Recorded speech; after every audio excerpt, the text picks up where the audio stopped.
Welcome to the Debate Circle, and we're here yet for another conversation that we've been hoping to have for a very hot minute. I am your host for the day, Jane, and I am joined in studio by an amazing guest, and we will let him introduce himself.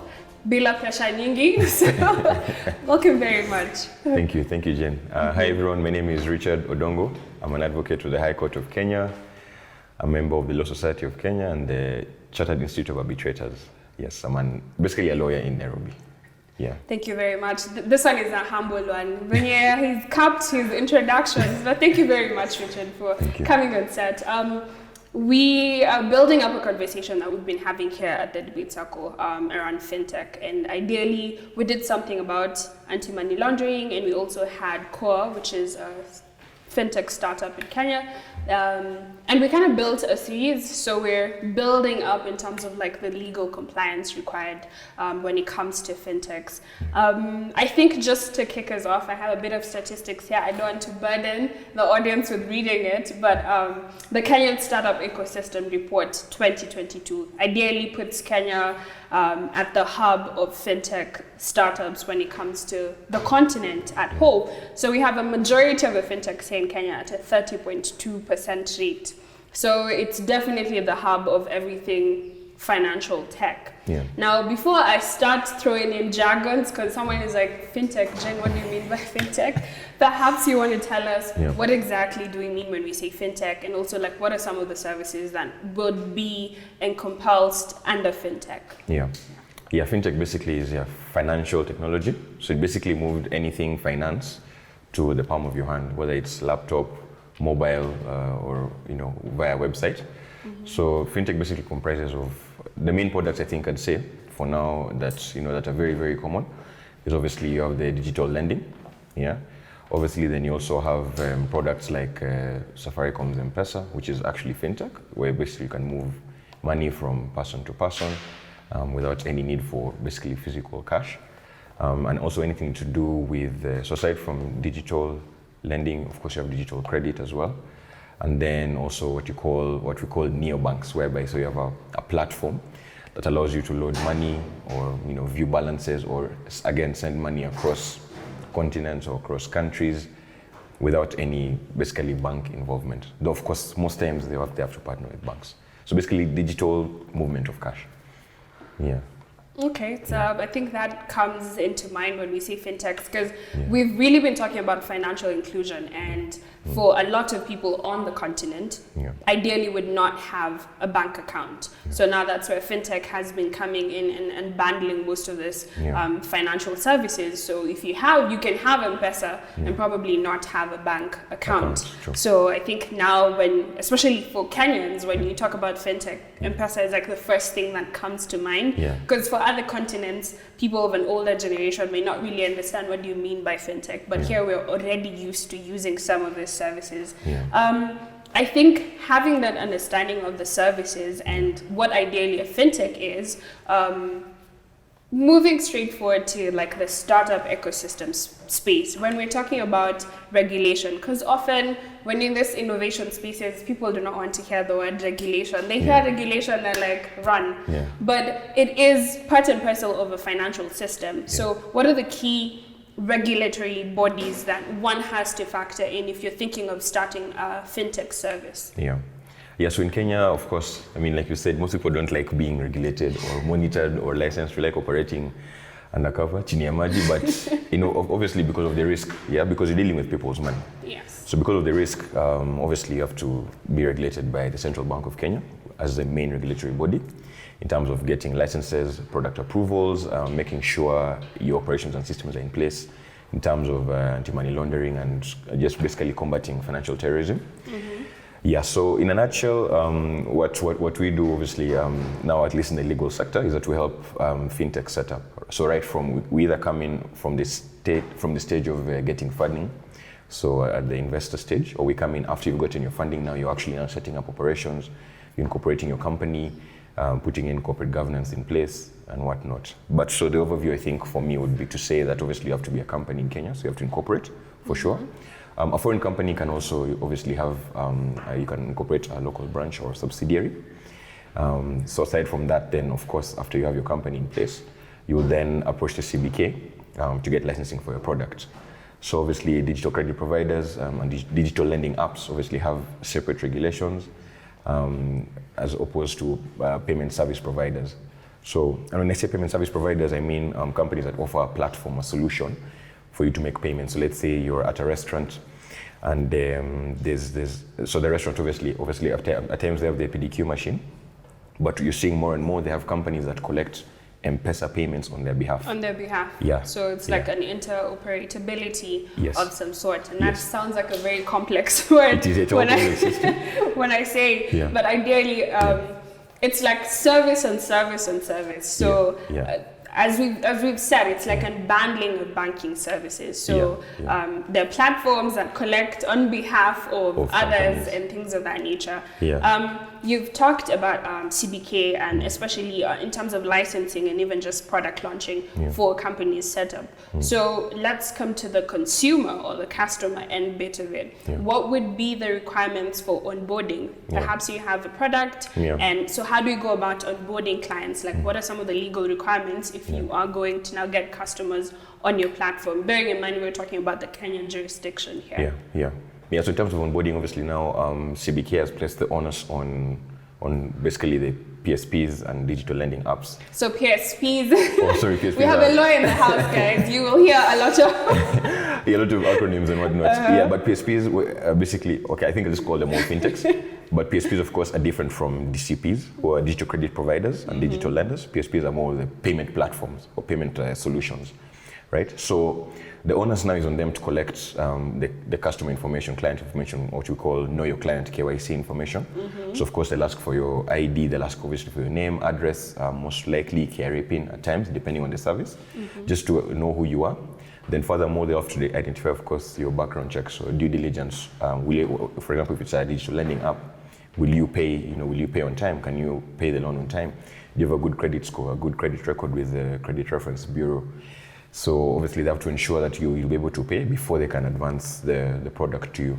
So most times it's just a few personal details, which of course they have to handle with confidentiality, and obviously the Data Protection Act, just to ensure there's no data breach or data leaks, or that your personal information falls in the wrong hands.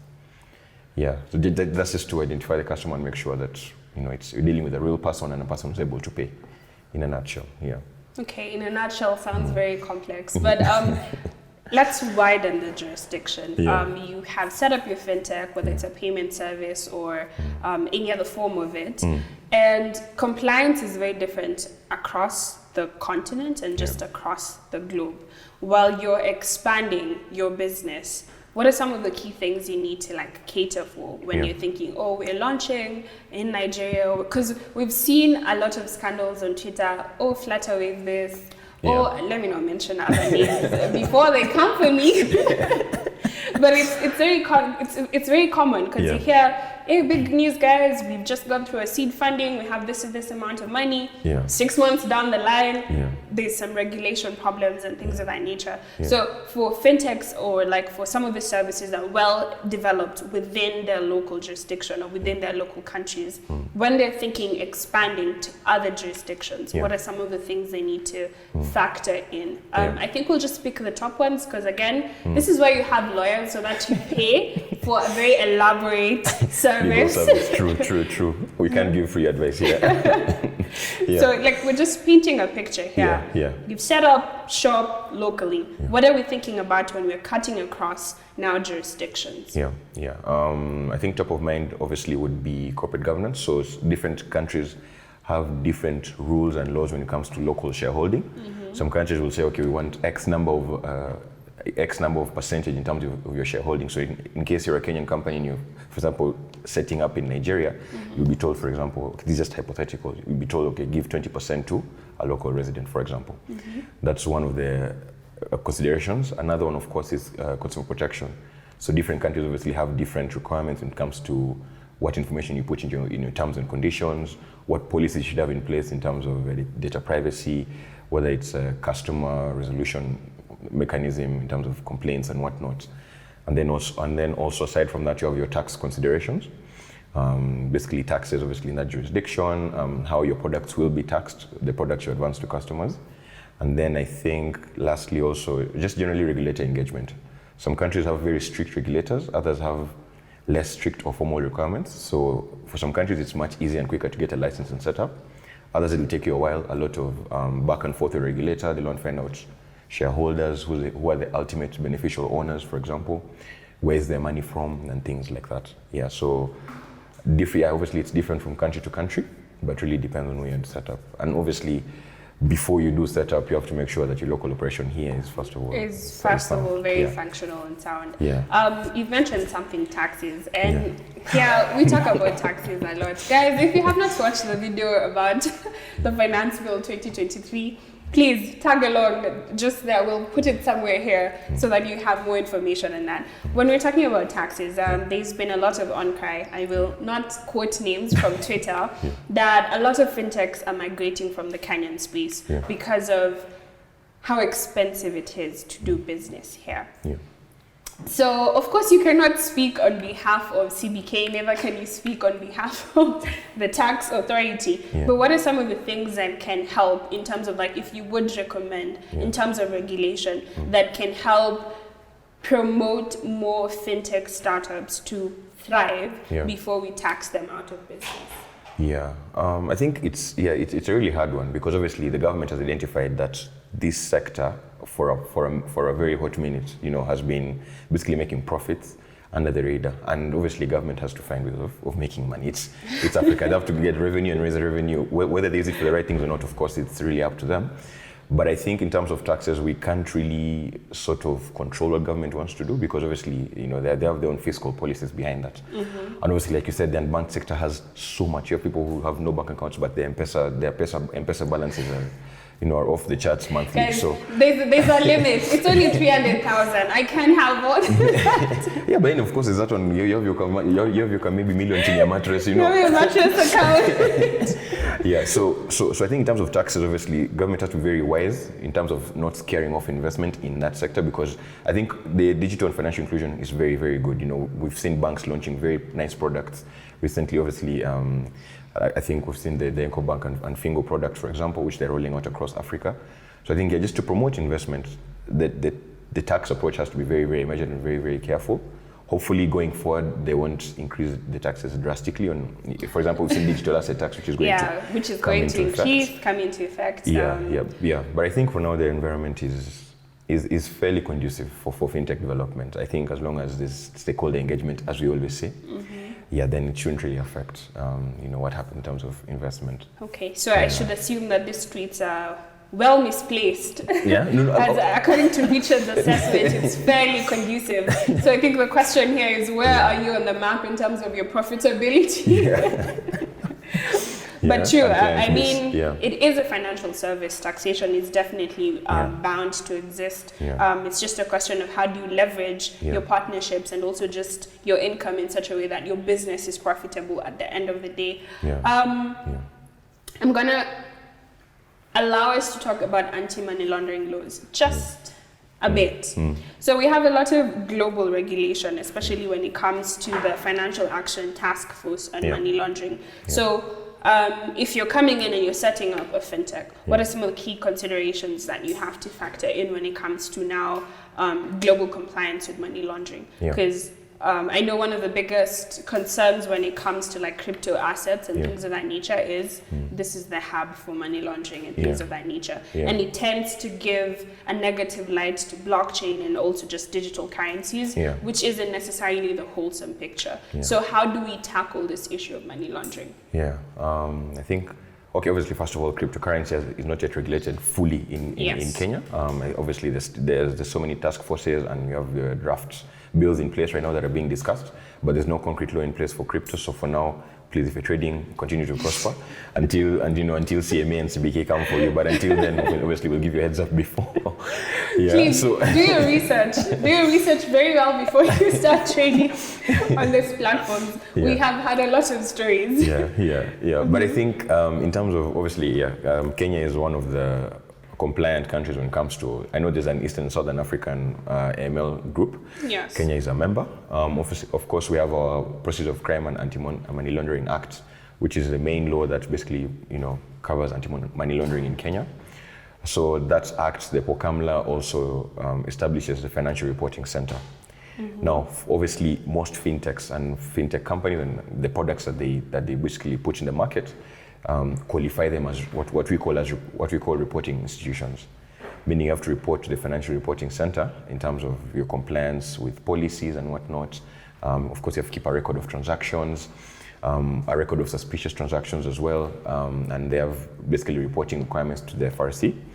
And also they have annual compliance, basically reporting requirements. So I know most fintechs have in place the anti-money laundering laws, which of course go hand in hand with the KYC. With KYC, in terms of knowing your customer and knowing your client, just to avoid the whole thing of terrorism financing, suspicious transactions. Where's this money from? Where's it coming to? Obviously, when you submit a transaction, you have to give a record of who's submitting it, on whose behalf, who's the money going to, what amount is it, and maybe the purpose at times. So in that regard, fintechs obviously have to comply with our AML laws, and also it helps because it covers you, it protects you, because in case, let's say there's a transaction that you're not sure about, and you flag it to FRC obviously investigate hand in hand with the fintech. If indeed it comes to light that this was a suspicious transaction, it does help if you self-report, other than maybe the FRC flagging something later on. You mentioned companies like Flutter. You didn't want that to happen because it's more reputational damage than anything. Guys, we do not speak on behalf of Flutter. No, just for illustrative purposes. But for general information and illustration purposes. Yeah. Though I think now, obviously, I think it happened sometime last year, and I think they've complied with whatever CBK needed them to comply to. But just for illustrative purposes, see, when those things come to light in the media, it's more reputational risk than anything. And obviously risk penalties. So fintechs, I think, aside from the CBK licensing, for me, I'd say the second most important thing is just AML compliance. Know your clients. It has to be at the heart of your fintech. You cannot be setting up shop and you have not factored in anti-money laundering. I think that's the one thing we must all agree on: regulation, guys. This is like standard practice at this point. Just allowing me to move on to this conversation. I think we've talked much about from a startup perspective. And I want to shift a bit to the consumer perspective. And we're living more and more in the age of big data, and where ideally we're adopting digital identities.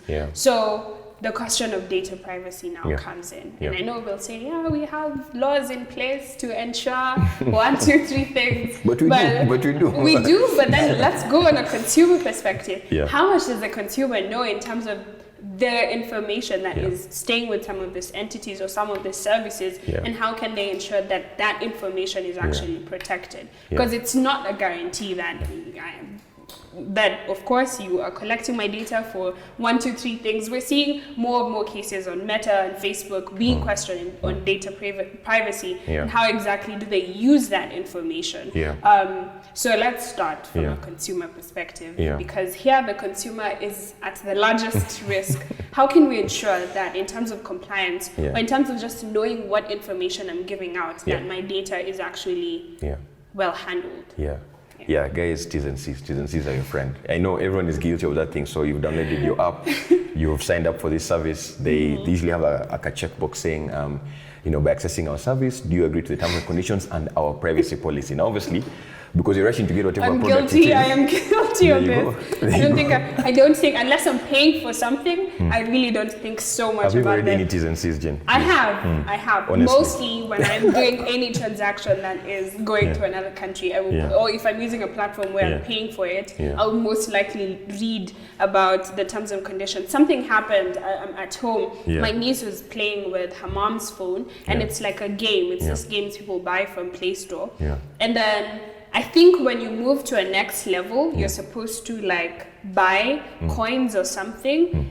And I thought it's like buying coins from like buying coins from the game, but it actually ended up deducting almost 8,000 from her M-Pesa without her having to put in her PIN or anything. Ultimately, they tried following up with Safaricom, and these guys have no physical address, no email address, nothing. It was just 8,000 gone like that. You bought some coins for some game. And now it becomes like, how exactly do you ensure such things are not happening? Because it's happening more and more. Of course, this is from a gaming perspective, but even on other areas, how do you ensure that course, read your terms and conditions, but sometimes it's not so clear what exactly you're reading. Yeah. So I think, and I agree with you for sure. Like, obviously, most companies make them convoluted for that purpose. Obviously, to their benefit is that for them, if you don't understand, which it's not supposed to be the case under the consumer protection laws, because the T&C should be clear for everyone to understand. You should know what you're signing up for, why you're signing up for it, and what will be deducted if it's a paid service, for example. Obviously, reading terms and conditions and privacy policies is a pain because at times they're very long, very legal documents. But it helps if you just skim through. Emphasis on the legal part, because you're like, what exactly am I saying? This sounds like adopting a child. I'm just trying to... No, but it helps to get a friend who can check it for you. Like, so you just approach maybe, one of your lawyer friends, Wakili, a quick one, can you check this for me? If something is unclear before you sign up, obviously if it's in a hurry, you can make a phone call, whatever it is, just to be clear. Because most times you'll find, and now let me back to Fintechs, is that you'll find maybe your digital lending app has interest payments rate and interest rates that you don't know about, or penalties that you don't know about. Let's say at times they're built into the T's and C's and you have no idea about them. So it helps to read those things to just know what you're signing up for, because what you said is true. Later on you find a deduction. You're like, but I thought I paid for this month, and it's like, no, maybe you had a penalty that rolled over and accrued and whatnot. So in terms of privacy, I think it's good to just also read the policies, because most times obviously the regulator has already told the fintech company what the policy should cover. Now, the policy basically tells you what's being collected about you, why it's being used, whether your data will be transferred to another country or not for operational requirements, and basically how to contact the company in case you have a complaint, or in case they suffer a breach, or in case you want them to give you a record of your data just to review and maybe update your data. Yeah, so it's very important to just read and have at least a feeling for what they're collecting about you. Let me come to the Kenyan space, especially if you're familiar with Tala and Branch. These ones I can call them out because this is public knowledge. What is the legal jurisdiction for them to now outsource for money owed to them to other contacts in your phone? Is this something in your terms and conditions that you don't know, or is this is now just fishy behavior? Because it's becoming very common now. You took up a loan with one of these digital lending apps, you have defaulted or you're late on your payments. Now they're making calls to people in your contact list, and then the question becomes, how do they have access to that? And sending texts like... and sending texts. Please remind Jane that... Jane owes us one. Let us have our money. Let us have our money, please, kindly. I am like... How does that happen? So, and it's good you raise that because it was very prevalent in 2020, I think, 2021, obviously with COVID and, everything that happened in the economy, people losing jobs and whatnot. Many loans were taken out, and digital lending basically blew up because it was just easy accessing a loan from an app, through an app, than, going to your bank and collateral and all that. But luckily, in early 2022, I think around March, now for digital lending apps, at least the ones you've mentioned, the now CBK put in place the regulations called Digital Credit Provider Regulations, which actually banned that kind of practice, harassing customers, accessing, or basically contacting their contact list, telling them about a loan that you've taken out, and basically it banned the use of aggressive means to recover their loans, right? So now if they're to recover, they'll contact you directly, email you, or send you obviously the SMS saying you owe us this amount, this is your due date. So under those DCP regulations, all these digital lending apps were made to now register with the CBK and apply for licenses. I know as of early this year, the number is over 20 in terms of the registered and licensed DCPs in Kenya. So obviously they have licensing requirements which include... So before we go to that, it's important that now, before you take up these loans, and you know which ones are actually licensed. So how can consumers have access to that information? Before I say there's some Zenka, there's some Zidisha, there's some what? How exactly do you go about now knowing where can I find the ones that are actually licensed to operate? So on CBK's website, they actually have that list of licensed DCPs. It's very accessible, very easy to use. I think you should talk to them. And again, CBK. By the disclaimer, I do not work for the CBK. In case anyone's wondering, it's just that obviously I'm in that sector, so you know how these things work. But so CBK has a list of licensed DCPs and licensed PSPs, as I mentioned earlier. So just for in case you want to take out maybe a loan with a digital app, obviously just go check the list, see which ones are licensed. Then now you can access them through their apps.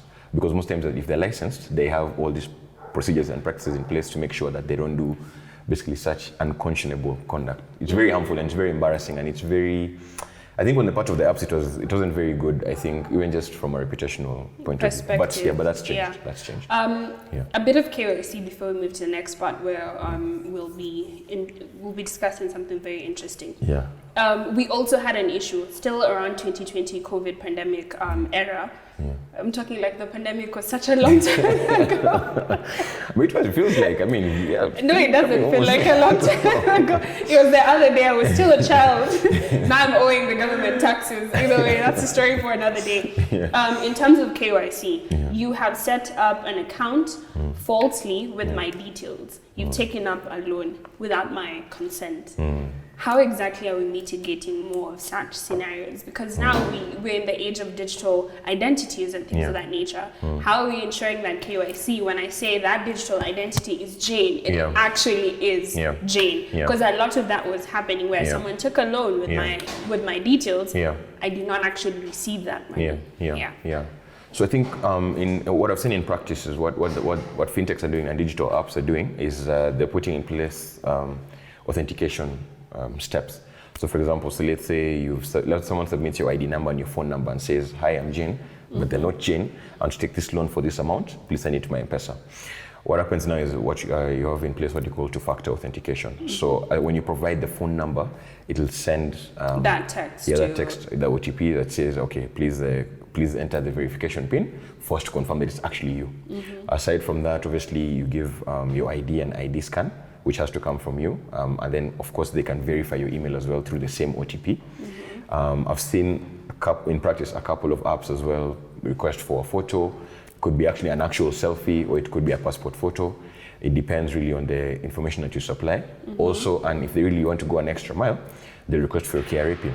Now, if someone wants to take an app on your behalf, really, unless they maybe hacked you or they have your KRA PIN, or they just intimately know you that much, they have access to that. Like we're seeing some stories where parents say, my child applied for this using my phone, but in that case, they're obliged to pay for that money because ideally they did. The child applied, but now that's why you have the two-factor authentication, which is now an extra step of verifying, okay, this is actually you. Yeah. So I think, it's been prevalent, but I think companies and fintechs are finding solutions and ways about it. To cap that. Yeah, it's a very hearty conversation. If you've been harassed by digital lenders, please let's gather here. I think allow me to just move forward with this conversation. And we've been having a conversation, of course, off camera, in terms of the buy now, pay later products. And in terms of how this is an innovative way to think about customer experience, accessing some of the services or even some of these loans. So what would be the difference if I was to tell someone this is BNPL, I'll just say buy now, pay later, because the acronyms are getting too many here. Buy now, pay later. How is it different from other higher purchase products? So obviously for buy now, pay later, they're also slightly nuanced. They're not per se digital lenders, because for it to be a digital lender or digital credit provider, they have to have certain nuances in how they provide their service or how they provide their product, in terms of, for example, digital lenders can't take deposits. That's for microfinances, banks, and SACCOs, right? Digital lenders, you simply borrow money and then you pay it back. Whereas for buy now, pay later is more or less, so X company buys that iPhone for you from whichever store it is, and then now you'll pay X company. So X company has already paid that store for that product fully, but now it's for you to now pay X company what they paid, of course, with interest and whatnot.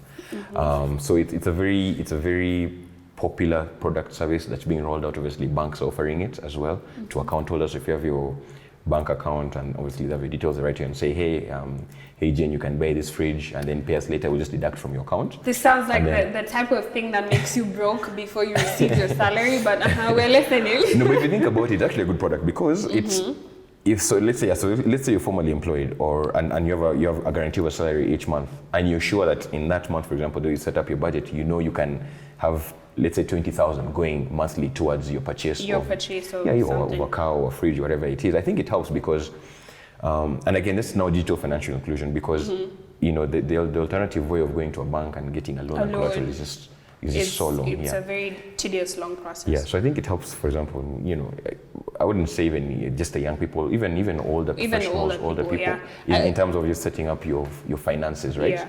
And accessing products that ideally would be very hard to find if you're to save a lump sum, for example. Yeah. Yeah. So I think I like what Safaricom was trying to do with Faraja, which I was trying to echo. Yeah. In terms of they were trying to set up that in the retail space where you could go to a supermarket and get shopping and then pay for it later. Yeah. Of course, them having paid for that. Yeah. I think that would be a really good way to cushion people in terms of this economic times. Because maybe someone else is wondering, I do not need an iPhone. It's okay, we got you.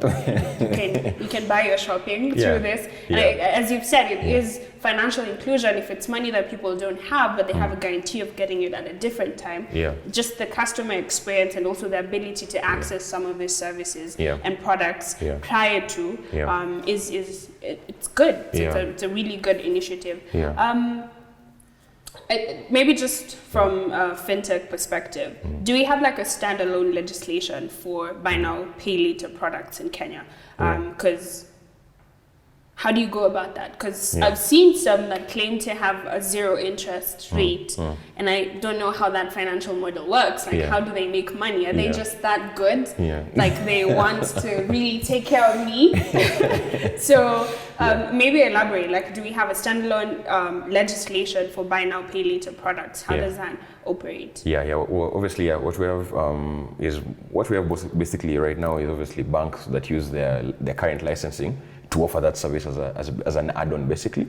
But I wouldn't, in terms of BNPL in Kenya right now, so you have DCPs who offer that service, and banks and SACCOs who offer that service, but they use the existing licenses to offer that service. However, there are also a number of companies that don't necessarily operate as digital lenders, and neither do they operate as deposit-taking institutions or banks or SACCOs, but they do offer that service, and they tailor it in such a way that they sort of, avoid regulation, but they also still make sure they offer that service through obviously a contract that you sign with them, an agreement you sign with them, and of course they have their T's and C's that give the terms in terms of policies and payment and penalties and payment terms. So there's a way some companies do structure it to avoid regulation. So not lending per se, but also CBK, but you're paying for. This is your guy. If you're trying to collect that extra, we're expanding the tax base. This is your guy. So there's a way you can tailor the product and sort of. I wouldn't say avoid regulation, but just be smart about how you set up your company and what you would be compliant to. And for that, of course, you can now approach us for that advice, which we do charge for, and then obviously we can help you set up. But please, you can look for Richard Akwenja tent, but also just for the consumers, also should also be aware how exactly some of these companies are set up, so that you also don't find yourself in some fishy businesses. Also. Why are we seeing a stall of us launching more of these products on the Kenyan market? I think really, obviously, the economy is very hard on people in terms of credit. Obviously, the amount or the percentage of non-performing loans, if you check through the CBK's usual reports and what they usually discuss in the monetary policy committee meetings, is that the number of non-performing loans has risen, meaning there's a very high credit pressure on the consumers. Of course, businesses and individuals just can't keep up with the cost of living. So that's why also, there's been a slower rate as opposed to 2019-20 when things were much better, and maybe even earlier things were much better in terms of borrowing and paying back. But hopefully I think it'll improve. I think in the next 2, 3, 4 years it'll improve because we're seeing a lot of M&A activity, so a lot of companies. A lot of mergers and acquisitions. So seeing a lot of foreign investment into Kenyan companies, PSPs and DCPs in terms of investing in them to expand. Obviously, you've seen the expansion of companies like Naivas and Quickmart. So there is potential in the sector, and obviously Kenya, Nigeria, South Africa, in Africa are the market leaders in terms of fintech. Because the government and the regulators are also very proactive and also very aggressive in helping companies launch these products. They've seen how helpful it is. But obviously balancing it with inflation and the economy, that's why we've seen a slowdown. You have to now really factor in a lot of the economic aspect of it. Perhaps just to finish up on that chain of thought.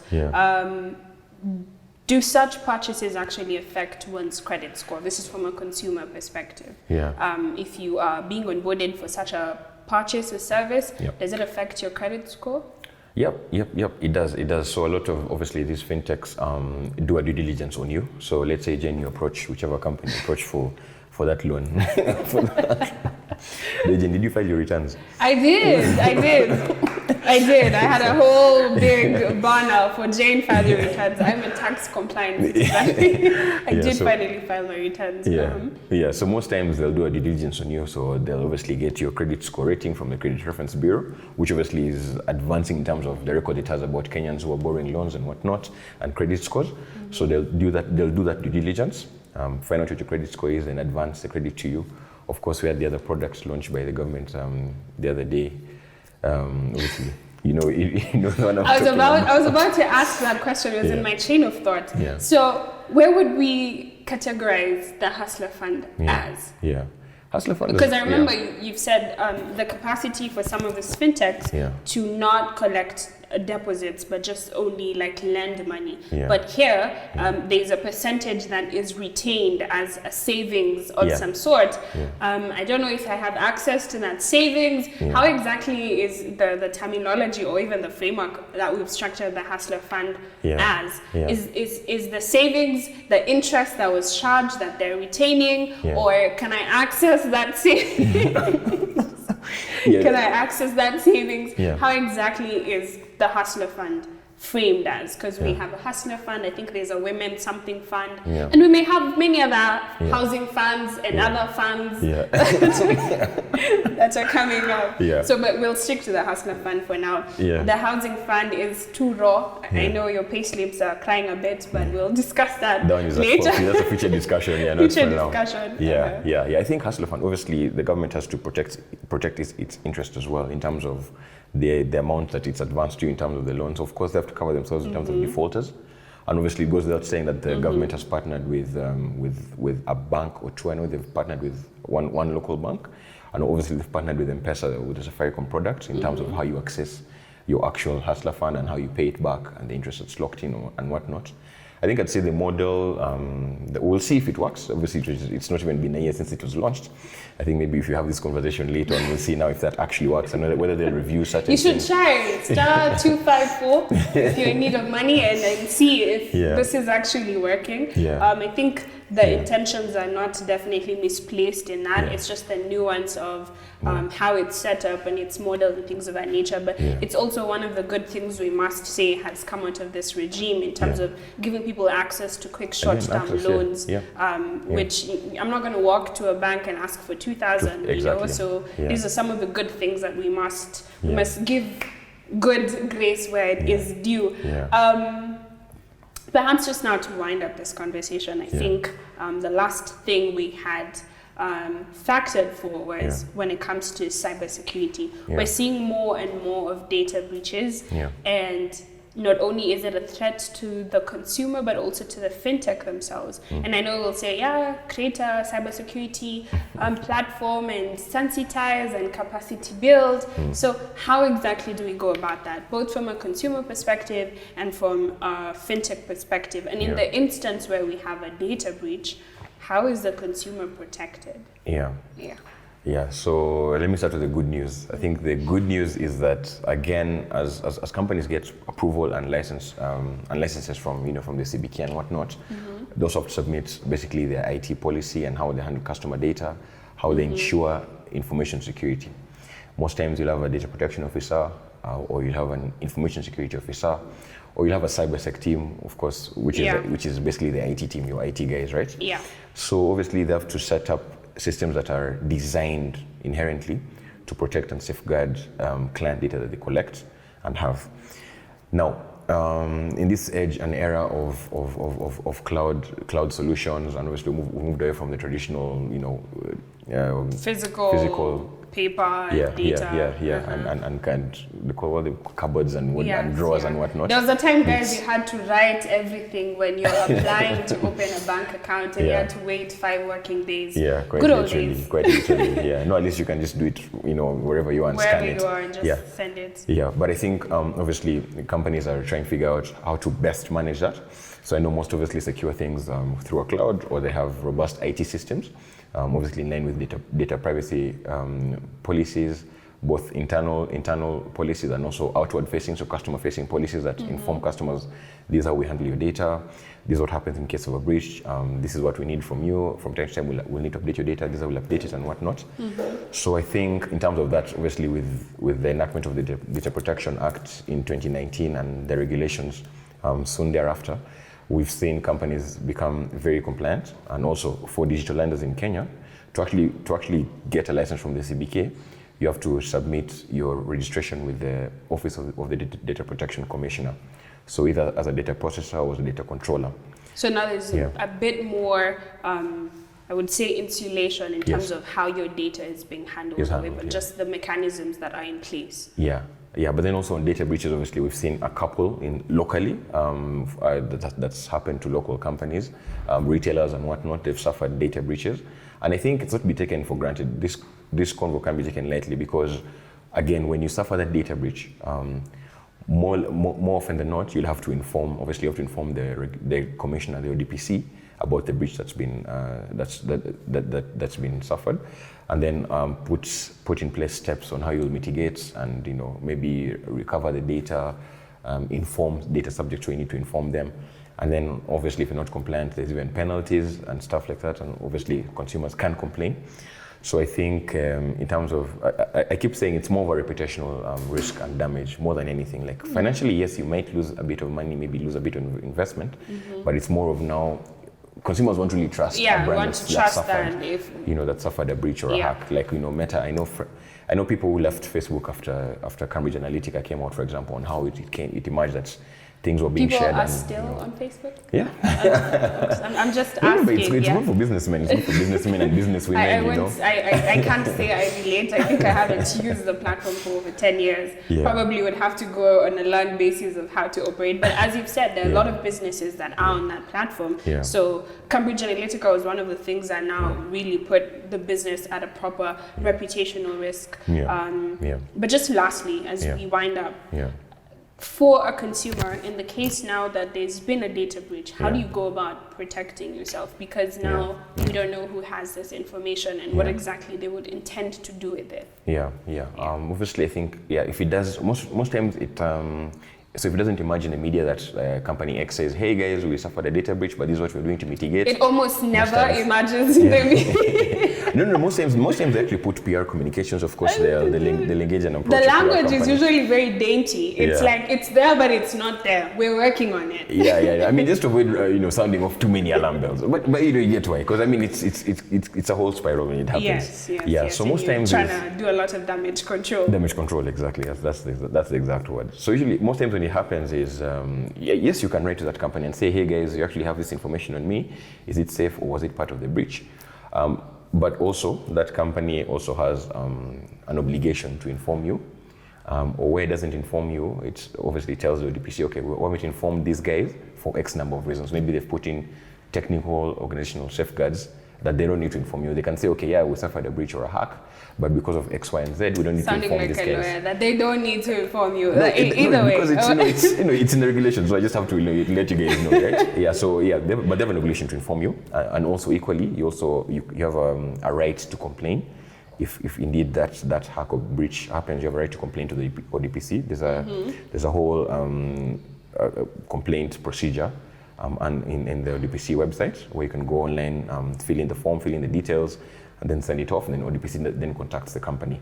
So there's a number of measures, I think, protections that we have as consumers in terms of data breach and data hack. So I think, yes, it's a concern for sure, but I think as people get more and more aware of how to protect such data, put in place proper cybersecurity measures and information security measures, I think hopefully we'll see less and less cases of that happening.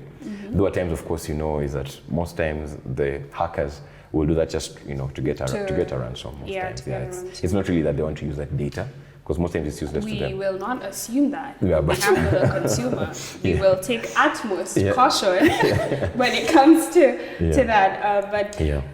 This is a very wholesome conversation, and there's so many things that I would definitely want to pick up on, but we have come to the end of this conversation. Perhaps just as a parting shot, what does the future of fintech for Kenya look like when we're placing ourselves on a continent capacity or even on global scale? What are some of the things that we're looking forward to? Because there's often, again, Twitter, if you want trash content, that's your platform. But either way, what I mean by trash content, loosely as trash content, is there can be a lot of people that are in the space and they would tweet about different things of how it's dying or it's dead and it's things of that nature. So how do we hear more success stories? Because if all we're constantly hearing is, fintechs are leaving the country, they're going to set up shop elsewhere and things of that nature, what is the future looking like for the fintech space in Kenya? I think from where I sit, it's very, very bright. I have a very optimistic view because obviously CBK has been very proactive, I think, in first of all developing laws, at least putting in place a structure and a framework within which they can operate, which is important because you can't have people operating, in a very rogue manner. Secondly, I think in terms of, as things like crypto, products like NFTs come into play, and all these foreign companies with their products also come. I think there's potential there. There's a gap there that also fintech companies can latch onto and even maybe onboard cryptocurrency products, maybe help crypto trading on their platforms. As you offer your products, you can even include a crypto arm as well. That will definitely help because it's being regulated worldwide elsewhere. We're seeing US and EU putting in place laws that regulate crypto. So it's just a matter of time for Kenya to do it as well. For Kenya to also do it as well. I think in terms of products, there's room for there's potential and growth there.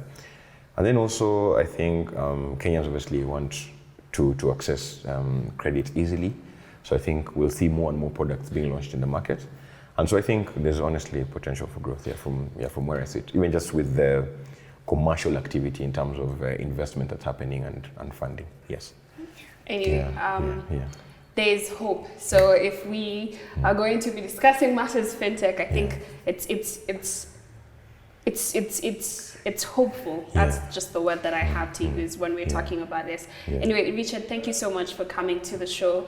And you've come to the end of this conversation. If you do have questions on some of the things that we've mentioned, please feel free to mention them at the bottom of the YouTube channel or even on the Instagram. Just drop your questions. We'll be willing to answer.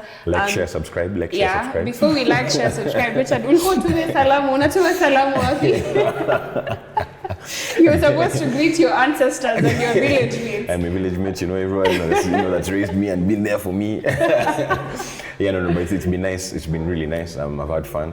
Time flies when you're having fun. I didn't realize the amount of time you've taken, but it's been great. Usually we try and cap these conversations, but either way, thank you so much for coming. I think we have come to the end of this conversation. Again, make sure to watch, like, comment, subscribe, share at The Debate Circle on YouTube, on Instagram, and on Twitter, also LinkedIn.